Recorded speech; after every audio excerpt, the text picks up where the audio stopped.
شروع اللہ کے نام سے جو بڑا مہربان اور نہایت رحم کرنے والا ہے۔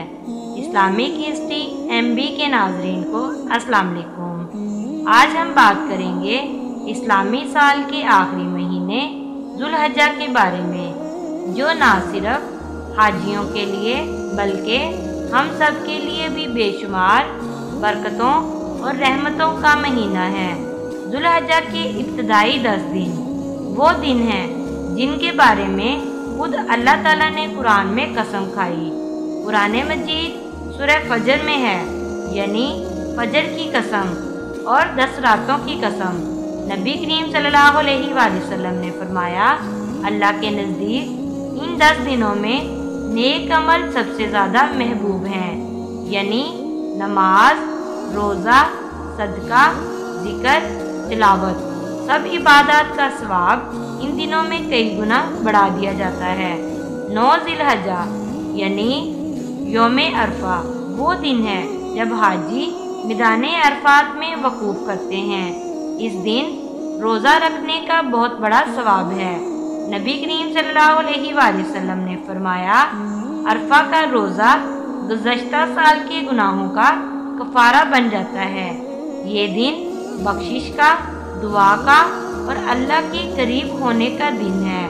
10 ذی الحجہ کو عید الاضحیٰ منائی جاتی ہے۔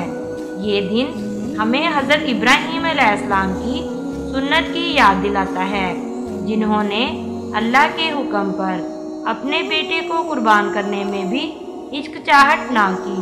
قربانی صرف جانور ذبح کرنے کا نام نہیں، بلکہ اپنی خواہشات، گناہوں اور نافرمانیوں کو بھی قربان کرنے کا جذبہ چاہیے۔ ہم میں سے بہت سے لوگ حج پر نہیں جا سکتے، لیکن ہم ان دنوں کو روزے، توبہ، صدقہ، ذکر اور نیکی کے کاموں سے گزار کر اللہ کے قریب ہو سکتے ہیں۔ یہ دن اللہ کی محبت پانے کے دن ہیں، تو آئیں ہم سب ان دنوں کو ضائع نہ ہونے دیں۔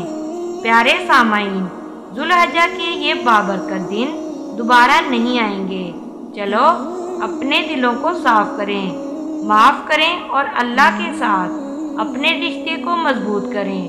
دعا ہے کہ اللہ ہمیں ان دنوں کی قدر کرنے کی توفیق عطا فرمائے اور ہمیں اپنی خاص رحمتوں سے نوازے۔